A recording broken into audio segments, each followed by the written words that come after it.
Halo para penggemar dan pecinta fisika. Kali ini saya akan menjelaskan mengenai hukum dua termodinamika. Hukum dua termodinamika itu yang pertama dirumuskan oleh Kelvin Planck. Ini tentang mesin bakar. Tidak mungkin membuat mesin yang menarik kalor dari tandon suhu tinggi dan mengubah seluruhnya menjadi usaha mekanik. Jadi kalau misalkan di sini Anda punya tandon panas, misalkan untuk mesin bensin yang dibakar, itu akan menghasilkan kalor gitu kan ya. Nah, kalor ini seluruhnya diubah jadi usaha mekanik. Tidak mungkin itu. Kalau dimungkinkan seperti ini, wah, ini bisa irit sempurna mesin Anda. Jadi beli bensin 1 liter dibakar semua jadi kalor, semuanya jadi usaha mekanik. Nah, itu sangat tidak mungkin ya. Nah, ini yang dimaksud sebagai hukum dua termo untuk rumusan Kelvin Planck. Nah, yang terjadi di alam adalah seperti ini. Mesin real itu seperti ini. Dia membakar bensin, misalnya mesin bakar di sini ya, membakar bensin, kalori yang muncul itu tidak seluruhnya diubah jadi usaha mekanik. Ada juga yang dibuang melalui knalpot. Adakah sepeda motor, mobil yang tidak punya knalpot? Ya pasti punya knalpot. Karena panas yang diambil, kalor yang diambil, itu tidak seluruhnya diubah jadi usaha mekanik. Tapi ada yang dibuang melalui knalpot. Itulah mesin real di dunia ini seperti ini. Nah, yang kedua ada rumusan Clausius. Jadi ini hukum dua termo yang dirumuskan oleh Clausius. Ini tentang mesin pendingin. Tidak mungkin mengalirkan kalor dari suhu rendah ke suhu tinggi tanpa usaha dari luar. Jadi misalkan di sini ada tandon suhu tinggi, ini tandon suhu rendah. Ini suhunya tinggi, yang ini suhunya rendah. Kalor itu pasti mengalir dari suhu tinggi ke suhu yang lebih rendah. Nggak bisa dibalik kan? Dari rendah ke tinggi. Misalnya suhu di dalam ruangan Anda itu ber-AC ya. Kemudian pintu dibuka, ya pasti udara panas mengalir dari lingkungan Anda ke ruangan Anda kan? Kan nggak bisa dibalik, seperti itu. Jadi aliran kalor secara alami, spontan dari suhu tinggi ke suhu yang lebih rendah pasti. Nah, bagaimana kalau kita misalkan mau mengalirkan kalor dari suhu rendah ke suhu tinggi? Ya bisa saja, tetapi harus dengan usaha dari luar. Nah, ini yang dikatakan tadi ya. Tidak mungkin mengalirkan kalor dari suhu rendah ke suhu tinggi tanpa usaha dari luar. Nah, kalau ada usaha dari luar, bisa Anda mengalirkan kalor dari tandon suhu rendah ke suhu yang lebih tinggi. Misalkan ini adalah cara kerja mesin pendingin yang real ya. Jadi mesin pendingin misalnya AC itu kan menarik kalor dari dalam ruangan yang didinginkan ke lingkungannya yang suhunya lebih tinggi. Nah, tapi itu dengan usaha listrik ya. Jadi kalau Anda punya AC, nggak dicolokkan listrik, ya kan? Anda tidak menyewa listrik, tidak dihubungkan dengan tenaga listrik, ya tidak akan dingin ruangan Anda, tidak ada kalor yang dikuras keluar ke suhu yang lebih tinggi, begitu. Nah, sekarang hukum dua termodinamika, rumusan yang ketiga itu tentang entropi.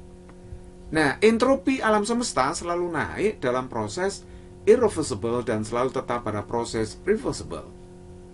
Nah, nanti saya jelaskan apa proses irreversible dan reversible. Nah, entropi yang saya jelaskan dulu, apa itu entropi? Entropi itu adalah ukuran banyaknya energi kalor yang tak dapat diubah menjadi usaha. Misalkan pada mesin, piston itu akan bergesekan dengan silinder. Nah, kalau bergesekan itu menimbulkan kalor. Nah, apakah kalornya itu bisa diubah menjadi usaha? Tidak bisa. Malah kalor yang muncul itu merugikan usaha. Jadi usaha mesin akan lebih berkurang gitu kan, karena ada yang berubah jadi kalor gitu. Nah, terus kemudian yang kedua ada juga yang mendefinisikan entropi adalah tingkat keacaan energi sistem. Semakin acak energinya berarti semakin besar entropinya. Misalkan Anda membayangkan ada suatu logam, ujung kirinya sangat panas, ujung kanannya sangat dingin. Kalau ujung kirinya sangat panas, sedangkan ujung kanannya itu sangat dingin, nah itu berarti energinya itu terlokalisir gitu ya. Jadi panasnya di kiri, dinginnya di kanan. Nah, itu dikatakan tidak acak energinya. Tetapi lama-lama mengalir.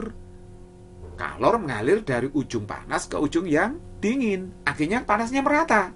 Nah, kalau panasnya merata itu dikatakan energinya acak. Berarti entropinya naik gitu ya. Nah, bisa juga entropi itu dikatakan sebagai tingkat ketidakteraturan sistem.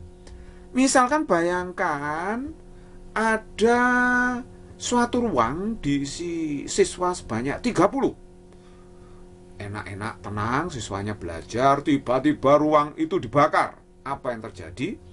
Maka semua siswa pasti akan lari tunggang langgang. Sistem dalam keadaan lebih kacau gitu ya.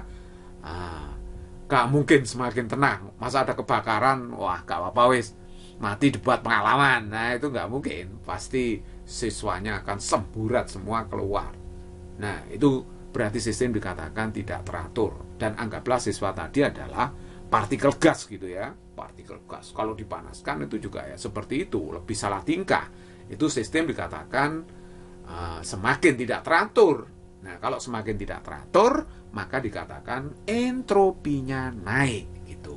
Nah, kalau pada suhu tetap, perubahan entropi yang terjadi itu adalah delta Q per T, di mana delta Q itu perubahan kalor yang terjadi, sedangkan T itu adalah suhunya.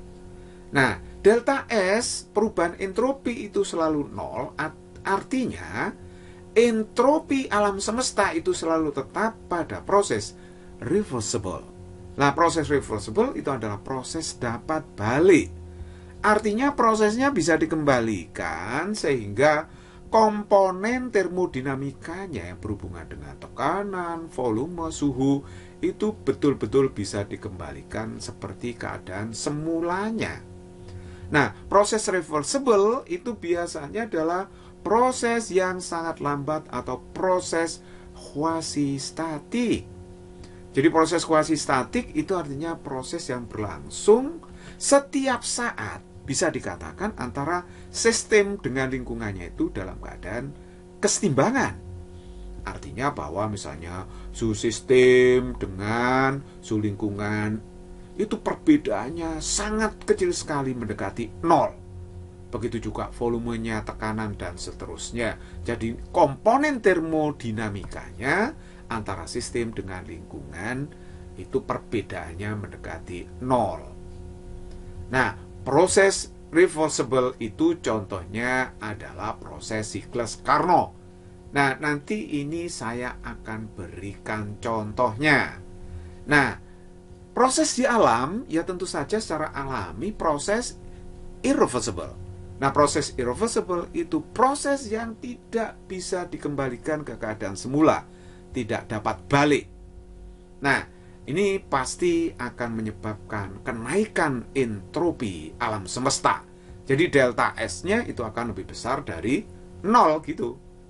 Ya, misalkan aliran kalor. Aliran kalor itu kan selalu dari apa? Dari suhu yang tinggi ke suhu yang rendah. Jadi kalau misalkan Anda membuka pintu ruangan Anda ber-AC, pasti kalornya mengalir dari lingkungan Anda ke ruangan Anda, begitu kan? Nah, itu adalah proses irreversible. Dan itu tidak bisa dibalik, ya kan? Tidak bisa dibalik. Jadi misalnya Anda membalik dari kalor mengalir dari ruangan Anda secara alami keluar, itu kan nggak mungkin. Jadi pada proses irreversible, entropinya itu selalu naik. Seperti halnya waktu. Waktu itu juga naik terus, ya kan, nggak bisa berkurang. Misalnya umur Anda itu kan naik terus, masa bisa berkurang? Nggak bisa ya. Jadi umur Anda selalu naik, tahun-tahun selalu naik. Habis tahun 2000 ya 2001, 2002 dan seterusnya gitu kan. Nah, seperti umur Anda habis 18, 19, 20 dan seterusnya begitu kan. Nah, jadi karena pada proses irreversible entropi itu selalu naik, entropi alam semesta itu selalu naik, maka dikatakan entropi itu sebagai panah waktu atau time arrow. Nah, ini sudah saya beri keterangan ya. Delta S itu menyatakan perubahan entropi, satuannya adalah Joule per Kelvin. Delta G itu perubahan kalor dalam sistem gas, satuannya Joule. Sedangkan T itu adalah suhu gas, satuannya Kelvin. Nah, entropi dengan suhu berubah itu juga bisa terjadi. Jadi delta S-nya itu perubahan entropinya bisa dirumuskan MC ln T2 per T1, atau boleh pakai kapasitas kalor molar gas, yaitu delta S NC ln T2 per T1. Ini sudah saya beri keterangan ya. Delta S tetap menyatakan perubahan entropi. M itu massa gas, satuannya kilogram. C itu kalor jenis gas, C kecil ya. C besar kapasitas kalor molar gas. Nah, lihat satuannya ada molnya. Nah, T1 suhu awal gas, sedangkan T2 adalah suhu akhir gas. Nah, untuk lebih jelasnya saya akan berikan contoh soal. Contoh soal nomor 1. Berapakah perubahan entropi sistem gas dalam satu siklus pada siklus Carnot? Nah, jawabnya seperti ini. Perhatikan ini ya, saya punya diagram PV. Siklus Carnot itu adalah siklus yang dibatasi oleh dua proses isotermis dan dua proses adiabatis. A ke B itu adalah proses ekspansi isotermis, kalor masuk ke dalam sistem, misalnya Q1. Nah, ini adalah suhu tingginya T1 dari A ke B, jadi nanti T1 lebih besar daripada T2 gitu ya. Anda bisa bayangkan T1 itu suhu dalam mesin tempat membakar bensin, pada mesin misalkan, T2 itu adalah suhu sekitar knalpot. Nah, kalau B ke C itu proses ekspansi adiabatis, sedangkan C ke D itu adalah proses kompresi isotermis. Kompresi karena terjadi penurunan volume ya. Kalau ekspansi terjadi penambahan volume. Nah, T2 itu adalah suhu rendahnya di sini. Pada proses kompresi isotermis, kalor akan dibuang dari sistem gas. Kalau D ke A itu adalah proses kompresi adiabatis. Pada proses adiabatis tidak ada kalor yang dipertukarkan antara sistem dengan lingkungan. Jadi delta G-nya 0, di sini juga delta G-nya 0. Oke. Nah, pada proses siklus Carnot berlaku bahwa Q1 per T1 itu sama dengan Q2 per T2. Kalau Anda belum paham kenapa terjadi demikian, lihatlah video saya sebelumnya yang membahas mengenai penurunan rumus ini. Nah, kalau kita hitung berapa perubahan entropi yang terjadi pada proses ekspansi isotermis dari A ke B, itu adalah Q1 per T1. Berapa kalor yang masuk dibagi dengan suhu tingginya itu. Nah, ini proses ekspansi isotermis. Nah, kalau pada proses kompresi isotermis, ini kalor dibuang ya. Jadi delta SCD itu adalah minus Q2 per T2. Kenapa minus? Karena kalor ini dibuang dari sistem gas. Nah, kalau perubahan entropi totalnya berarti delta SAB ditambah dengan delta SCD. Delta SAB itu adalah Q1 per T1. Delta SCD itu adalah min Q2 per T2. Tetapi siklus Carnot tadi, ini siklus ideal ya, bersifat reversible. Nah, jadi kalau reversible, Q1 per T1 sama dengan Q2 per T2, maka ini saya bisa ganti ya, Q2 per T2-nya menjadi Q1 per T1. Nah, ini kalau saya jumlahkan hasilnya adalah 0. Nah, karena delta S-nya 0, berarti pada siklus Carnot ini terjadi proses yang reversible, proses dapat balik. Oke, contoh soal yang kedua, gas helium memiliki kapasitas kalor molar 12,5 Joule per mol per Kelvin pada proses volume tetap. Jika gas helium sebanyak 2 mol dipanaskan tanpa mengubah volumenya dari suhu 300 Kelvin menjadi 500 Kelvin, hitung perubahan entropinya. Nah, kita jawab ya. Nah, perubahan entropi itu adalah NCV ln T2 per T1. N itu adalah mol dari gasnya ya. Ini terjadi pada volume konstan, jadi ini adalah kapasitas kalor molar gas pada volume konstan. Nah, terus kita masukkan aja bilangannya, molnya adalah 2, CV-nya 12,5, T2, T1 saya masukkan, jebret, hasilnya adalah 12,77 Joule per Kelvin. Inilah perubahan entropi yang terjadi.